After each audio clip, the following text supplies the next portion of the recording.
السلام عليكم ورحمة الله وبركاته. إن الحمد لله نحمده ونستعينه ونستغفره ونؤمن به ونتوكل عليه ونعوذ بالله من شرور أنفسنا ومن سيئات أعمالنا.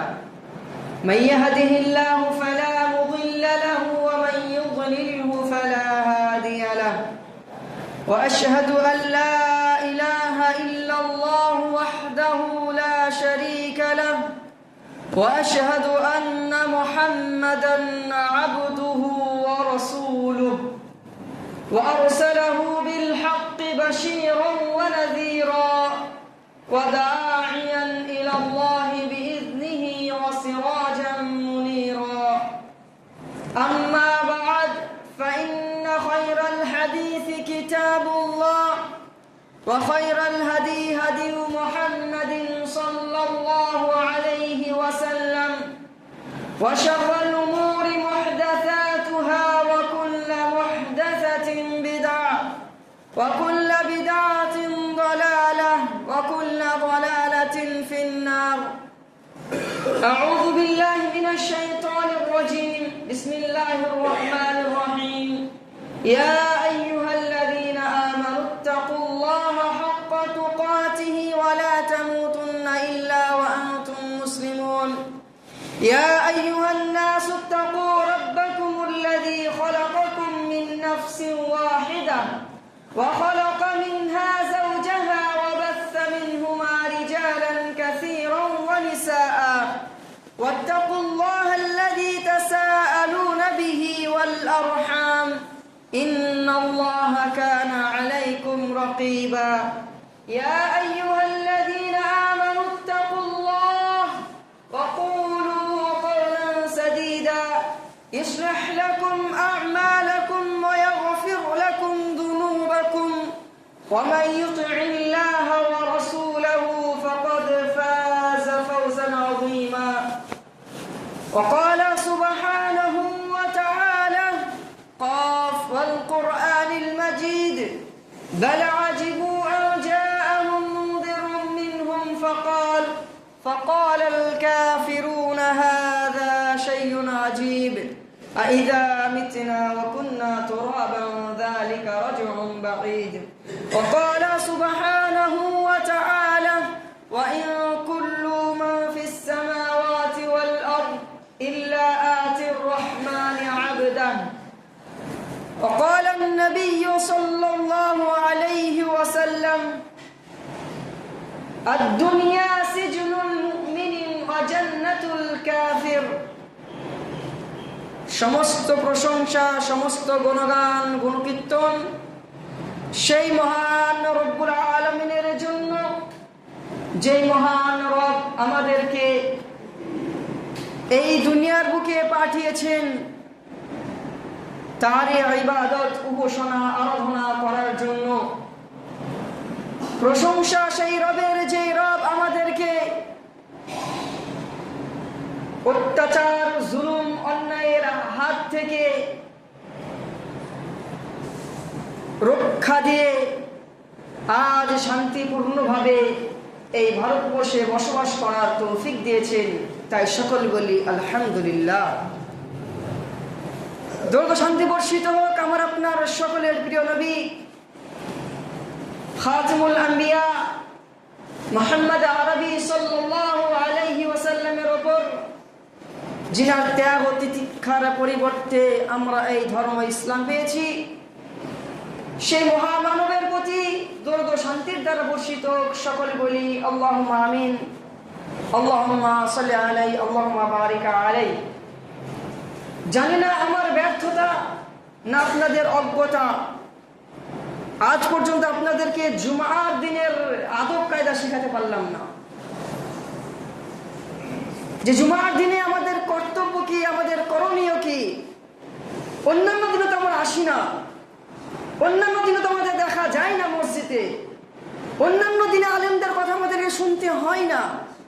জুমার দিনে যখন আপনি আসেন, জুমার দিন আপনার কাছে হয়তো অনেক গুরুত্বপূর্ণ দিন, জুমার দিনে আপনাকে আসা অবশ্যই লাগবে।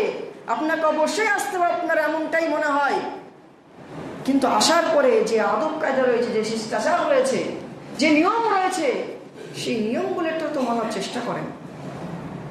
আল্লাহর রাস্তে, আমার রাস্তে নয়, আল্লাহর রাস্তে। জুমার দিন আপনি যে আসছেন, জুমার দিন এসে জুমার নিয়ম কানুন মানার চেষ্টা করেন।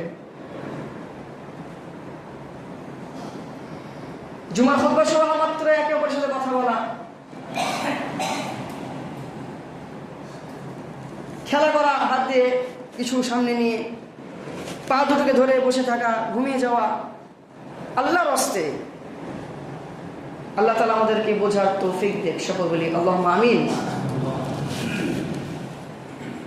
আজকে জুমার দিন আমরা সকলেই জানি, যতই কাজ থাকুক না কেন আমাদের, সেই কাজকে আমরা ছেড়ে দিয়ে জুমার দিন ভালোভাবে গোসল করে সুন্দর পোশাক পরে মসজিদে আসি কিছু শোনার জন্য এবং 2 রাকাত নামাজ আদায় করে আবার চলে যাওয়ার জন্য। যেমনিভাবে আজকে এই দিনটা জুমার দিন, তেমনিভাবে আমরা যে ভারতবর্ষে বসবাস করছি, এই ভারতবর্ষের একটি অত্যন্ত গুরুত্বপূর্ণ দিন আজকের এই দিনটা, যেটা 15ই আগস্ট স্বাধীনতা দিবস হিসাবে আমরা পালন করে থাকি।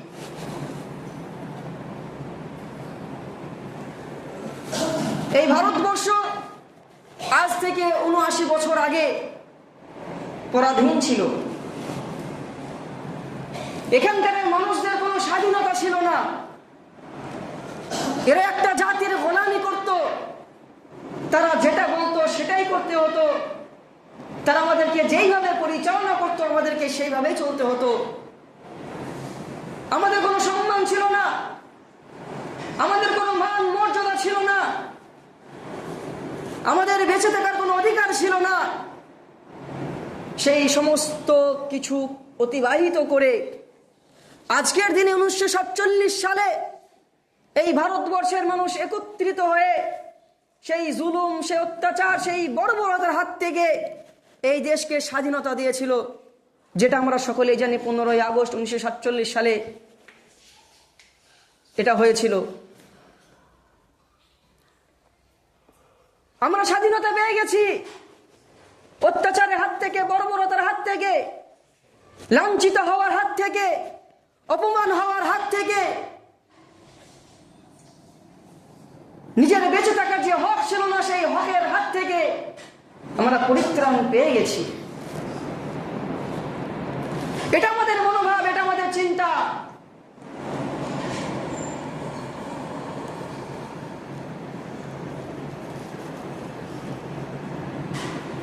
এই চিন্তা ভাবনা নিয়ে আজকের দিনে আমরা প্রত্যেক বছর আনন্দ করে আমাদের ছেলেদেরকে স্কুলে পাঠিয়ে দিই, তারাও আনন্দ করে, ফুর্তি করে। কিন্তু সত্যি কি আমরা সেই গোলামের হাত থেকে এখনো আজাদ হতে পেরেছি? সেই বর্বরতা, সেই লাঞ্ছনার হাত থেকে কি আমরা আজও পরিত্রাণ পেয়েছি? যেই সময় আমাদের স্বাধীনতা ছিল না ধর্মের উপর আমল করা, যেই সময় আমাদের স্বাধীনতা ছিল না মুখে দাঁড়িয়ে রেখে রাস্তাঘাটে চলাফেরা করার, যেই সময় আমাদের স্বাধীনতা ছিল না আমাদের মা বোনদের পর্দা করে রাস্তায় ঘাটে চলাফেরা করার, আমাদের মা বোনদের ইজ্জতের হেফাজত করার, সেই সময় স্বাধীনতা ছিল না। আজকে কি আমরা সেই স্বাধীনতা পেয়েছি?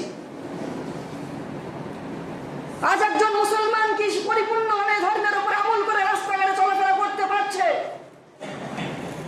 একজন মুসলিম মহিলা কি পরিপূর্ণ পর্দা করে রাস্তাঘাটে চলাফেরা করতে পারছে? একজন যুবক দাঁড়িয়ে রেখে কি রাস্তাঘাটে চলাফেরা করতে পারছে?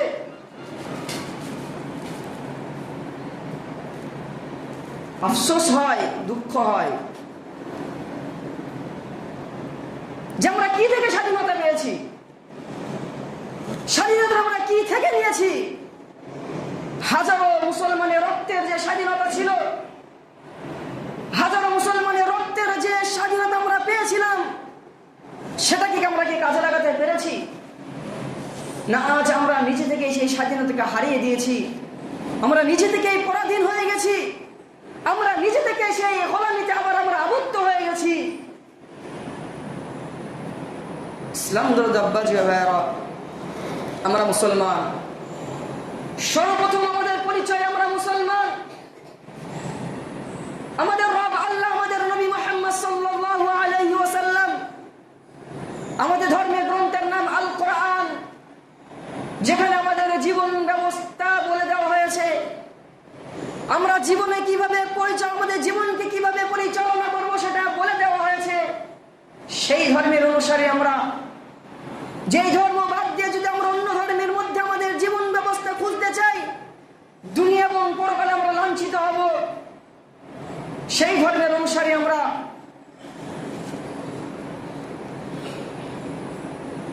যেসব ব্যক্তিরা এই দেশকে স্বাধীন করাতে আমাদের রক্ত দিয়েছে, তারা এইভাবে রক্ত দিয়েছিল যে ভারতবর্ষের মুসলমানরা ধর্মের উপরে শান্তিভাবে স্বাধীনতার সাথে আমল করতে পারবে। কিন্তু আজ সেটা নেই। আজ আমরা নিজেদের পরিচয় নিজেই হারিয়ে ফেলছি। সামান্য কিছু অর্থের জন্য আমাদের পরিচয়কে হারিয়ে দিচ্ছি, যে দাঁড়িয়ে রাখলে আমার রোজগার হবে না, হাতে বালা না দিলে আমাকে রাস্তাঘাটে হিন্দুরা বলবে মুসলমানকে ধরে মার, এই ভয় আমাদের মধ্যে। আমাদের চুলের কাটিং, আমাদের খাওয়া, আমাদের ওঠা, আমাদের বসা সম্পূর্ণ আজ বেধর্মীদের মতন হয়ে গেছে, অমুসলিমদের মতন হয়ে গেছে। এই তো আমাদের স্বাধীনতা।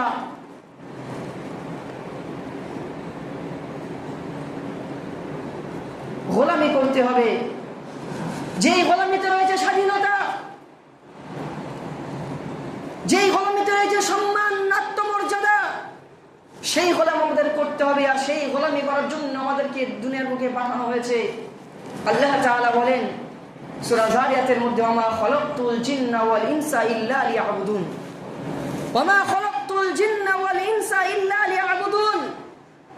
আমি মানুষ এবং জিন জাতিকে এই দুনিয়ার বুকে পাঠিয়েছি শুধুমাত্র আমার গোলামি করার জন্য, আমার একত্ববাদকে স্বীকার করার জন্য, আমার আরাধনা, আমার উপাসনা করার জন্য। আর এই গোলামিতে রয়েছে সম্মান, আত্মমর্যাদা, বেঁচে থাকার আলো। দুনিয়ার বুকে ইজ্জত, মান, সম্মান রয়েছে এই গোলামির মধ্যে। আজ আমরা সেই গোলামি থেকেও আমরা আজাদ হওয়ার চেষ্টা করছি।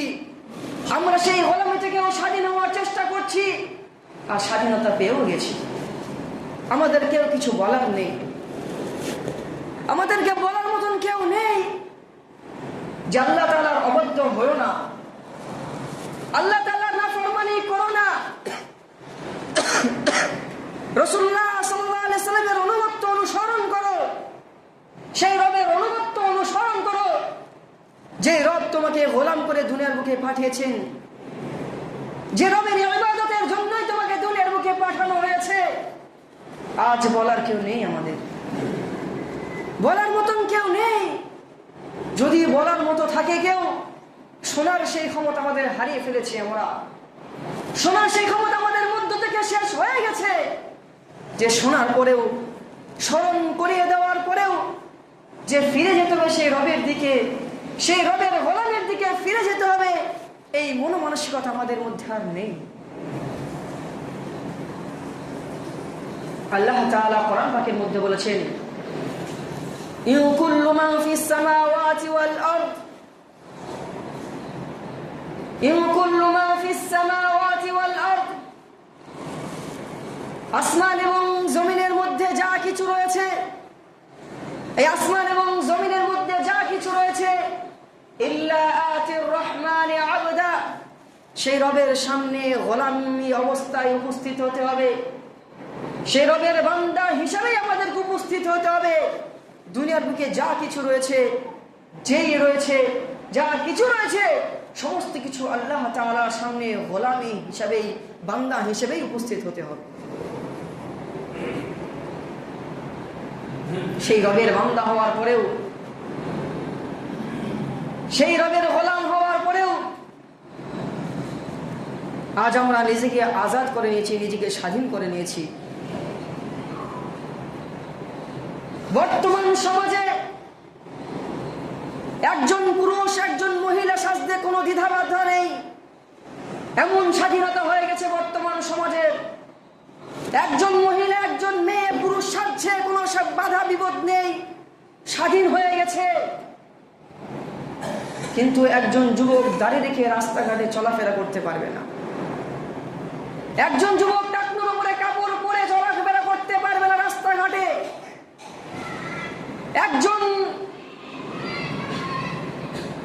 পাপে ডুবেছিল, অন্যায় করত, অত্যাচার করত, যা সে ভুল বুঝে সে আল্লাহর দিকে ফিরে এসেছে, তার ফিরে যাওয়াটা সমাজের কাছে পছন্দনীয় নয়। সমাজ থেকে কথা শোনাবেই। সেই যুবককে, যে যুবক দাঁড়িয়ে রেখে রাস্তাঘাটে চলাফেরা করছে, তাকে কথা শোনাবেই। যেই যুবক চাচ্ছে যে আমি সুন্নত অনুযায়ী জীবন পরিচালনা করব, তাকে কথা শোনাবেই। আজ আমাদের এই স্বাধীনতা, আমাদের এই স্বাধীনতা বর্তমান সময়ে এই স্বাধীনতা কোনো লাভ নেই, এই স্বাধীনতার কোনো মূল্য নেই। যে স্বাধীনতায় আমরা আমাদের স্বাধীনতা পাবো না, যে স্বাধীনতায় আমাদের স্বাধীনতা নেই, সেই স্বাধীনতার কোনো লাভ নেই। ইসলাম এই দুনিয়া ক্ষণস্থায়ী, ক্ষণস্থায়ী দুনিয়ায় কিছুক্ষণের জন্য, এবং সামান্য কিছু আল্লাহ তাআলা আমাদেরকে দিয়েছেন।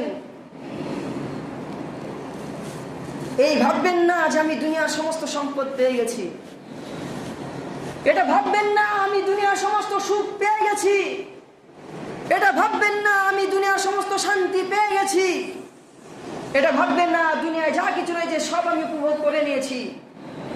ক্ষণস্থায়ী দুনিয়া, ক্ষণিকের জীবন, আর সামান্য কিছু সম্পদ আল্লাহ তাআলা আমাদেরকে দিয়েছেন।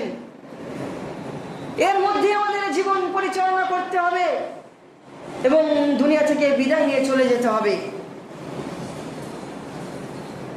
দুনিয়া থেকে বিদায় নিয়ে চলে যেতে হবে সেই পরপারে, যেখানে আমাদেরকে সকলকে উপস্থিত হতে হবে, যেখানে আমাদের সকলকে হাজিরি দিতে হবে সেই রবের সামনে। যেই দিন আমাদের কোন রকমের অন্যায়, কোন রকমের পাপ লুকায়িত থাকবে না, যেদিন আমাদের ছোট থেকে ছোট, বড় থেকে বড় পাপ, ছোট থেকে ছোট, বড় থেকে বড় নেকি প্রকাশ করে দেওয়া হবে, সেই দিনে আমাদেরকে উপস্থিত হতে হবে, সেই দিন আমাদেরকে হাজির হতে হবে। এই দুনিয়াটাকে যদি আমরা সেই রবের গোলামির জন্য না বেছে নিই, সেই রবের ইবাদত উপাসনা করার জন্য না বেছে নিই, তাহলে কিন্তু পরকাল আমাদের জন্য ভয়াবহ হয়ে যাবে। রাসূলুল্লাহ সাল্লাল্লাহু আলাইহি ওয়াসাল্লাম বলেছেন, আদ-দুনিয়া সিজনুল মুমিনিন, আদ-দুনিয়া সিজনুল মুমিনিন ওয়া জান্নাতুল কাফির। এই দুনিয়াটি হলো মুমিনদের জন্য জেলখানার মতো, মুমিনদের জন্য জেলখানার মতো, এবং কাফের আল্লাহ নাফরমানি বান্দাদের জন্য জান্নাতের মতো। আর জেলখানা মানে এই ভেবে নেবেন না যে জেলখানায় যে অত্যাচার করা হয়, যে টর্চার করা হয়, অপুষ্টি সম্পন্ন খাবার দেওয়া হয়, সেই রকম ভাবে আমাকেও এখানে দুনিয়াতে আমার জন্য সেই রকমই নাকি? না, এমনটা নয়।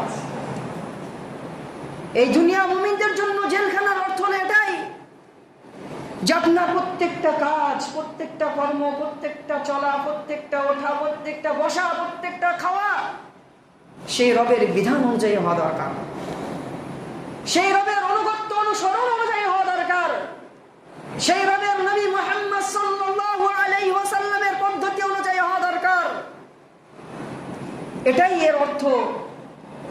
আর কাফের আল্লাহর নাফরমানি বান্দাদের জন্য জান্নাত হলো এটাই, অর্থ হলো এটাই, সে যা ইচ্ছা তাই করবে, সে যা ইচ্ছা তাই করবে, পাপ করবে কোনো বাধা নেই, অত্যাচার করবে কোনো বাধা নেই, নামাজ পড়বে না কোনো বাধা নেই, কেউ আল্লাহ তাআলার উপাসনা আরাধনা করতে হলে তাকে বাধা দেবে, তাতেও কোনো বাধা নেই। তার জন্য সমস্ত কিছুটাই ছাড়, তার জন্য সমস্ত কিছুটাই মুক্তি, এটাই তার জন্য জান্নাত। আর সে ভাবে যে আমি ভালো সুখী রয়েছি, আমাকে বলার মতন কেউ নেই দুনিয়াতে, আমি যা ইচ্ছা তাই করব, যা করার তাই করব, যেটা মন চাইবে সেটাই করব। সেটাই করবে তুমি, সেটাই করার জন্য আল্লাহ তাআলা তোমাকে এই দুনিয়াটাকে জান্নাত বানিয়ে দিয়েছে। পরকালের পথ যখনই পাড়ি দেবে তখনই বুঝতে পারবে, পরকালের পথ যখনই পাড়ি দেওয়া শুরু করবে তখনই বুঝতে পারবে, তখনই রবকে আফসোস করে বলতে হবে, ওয়ায়াকুলু ইয়া লাইতানি কদ্দামতু লিহায়াতি, তখন আমাকে আপনাকে বলতে হবে, হায় আফসোস, যদি আমি জীবনের জন্য আমার এই পরকালের রাস্তার জন্য, পরকালের সফরের জন্য যদি কিছু আমি পাঠিয়ে দিতাম। দুনিয়াতে যে হায়াত পেয়েছিলাম, যে আজাদি পেয়েছিলাম, যে স্বাধীনতা পেয়েছিলাম, সেই স্বাধীনতাকে কাজে লাগিয়ে যদি আমি পরকালের জন্য কিছু পুঁজি সঞ্চয় করে নিতাম, তাহলে অবস্থা যেমন হতো না, এই আফসোস আমাকে করতে হতো না।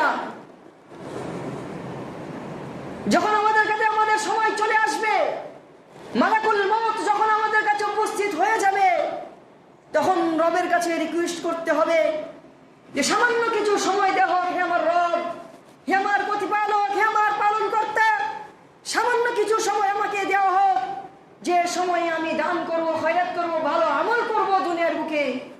কিন্তু না, কোন রকম ভাবে অবকাশ দেওয়া হবে না আমাদেরকে, কোন রকম ভাবে সময় দেওয়া হবে না। তাই আল্লাহ তাআলা যে স্বাধীনতা আমাদেরকে দুনিয়ার বুকে দিয়েছেন, আল্লাহর বুকে যে আজাদি আমাদেরকে দুনিয়ার বুকে দিয়েছেন, সেটাকে কাজে লাগাও। হে যুবক, বিশেষ করে যুবক ভাইদেরকে আমি বারে বারে বলি, প্রত্যেকে জুমার দিন আমি বলছি, সুধরে যাও, পরিবর্তন হয়ে যাও। রাস্তাঘাটে যেভাবে সময় অপচয় করছো, এটা তোমার জীবনের জন্য সব থেকে ভয়াবহ এক সময় মুহূর্ত হয়ে দাঁড়াবে।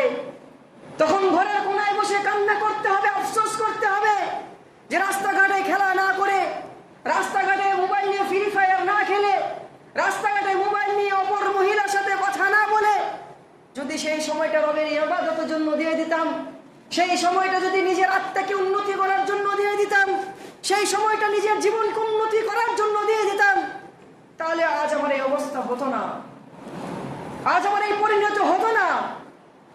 তাই সময় থাকতে পরিবর্তন হতে হবে আমাদেরকে। সময় আমার আপনার জন্য ফিরে আসবে না, সময় আমার আপনার জন্য অপেক্ষা করবে না। সময় নিজ গতিতে, নিজ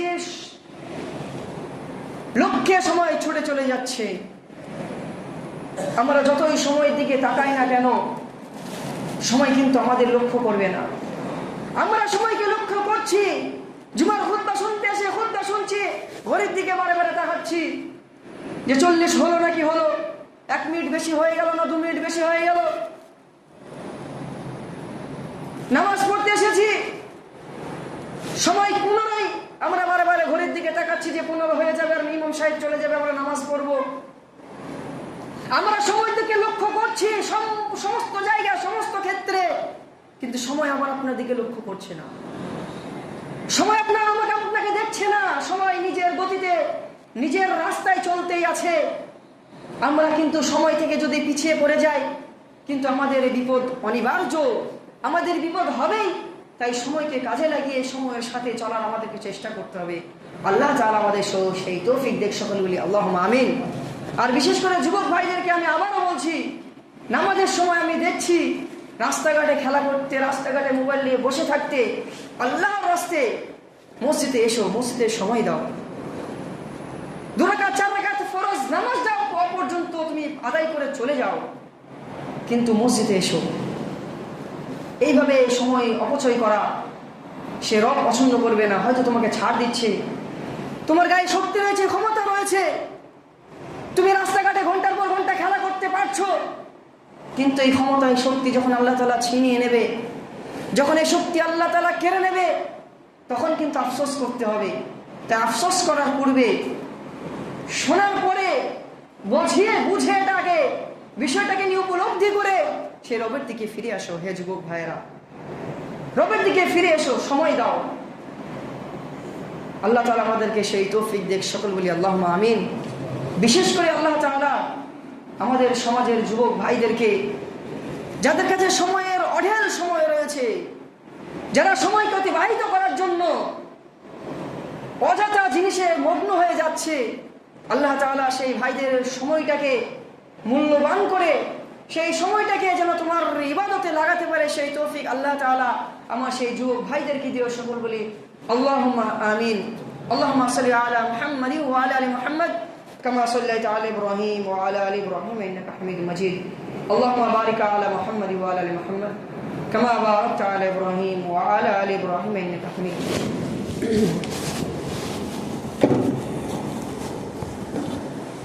إن الحمد لله نحمده ونستعينه ونستغفره ونؤمن به ونتوكل عليه ونعوذ بالله من شرور أنفسنا ومن سيئات أعمالنا من يهده الله فلا مضل له ومن يضلله فلا هادي له وأشهد أن لا إله إلا الله وحده لا شريك له وأشهد أن محمدًا عبده ورسوله أما بعد فإن خير الحديث كتاب الله وخير الهدي هدي محمد صلى الله عليه وسلم وشر الأمور محدثاتها وكل محدثة بدعة وكل بدعة ضلالة وكل ضلالة في النار.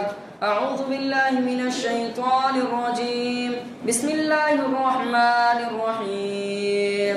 رب اجعلني مقيم الصلاة ومن ذريتي ربنا وتقبل دعاء. ربنا آتنا في الدنيا حسنة وفي الآخرة حسنة وقنا عذاب النار. لا إله إلا أنت سبحانك إني كنت من الظالمين. لا إله إلا أنت سبحانك إني كنت من الظالمين. إن الله وملائكته يصلون على النبي يا أيها الذين آمنوا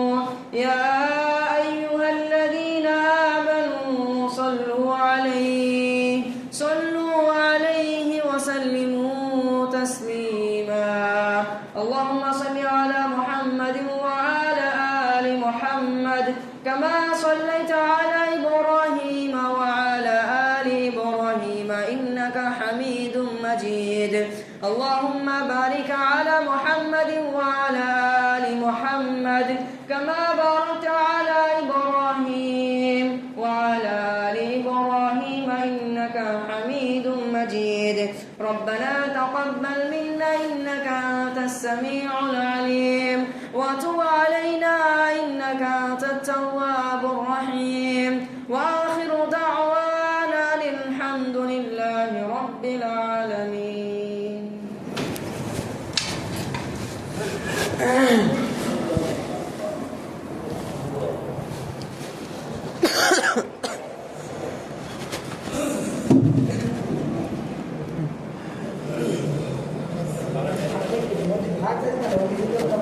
الله أكبر الله أكبر. أشهد أن لا إله إلا الله. أشهد أن محمدا رسول الله. حي على الصلاة حي على الفلاح. قد قامت الصلاة قد قامت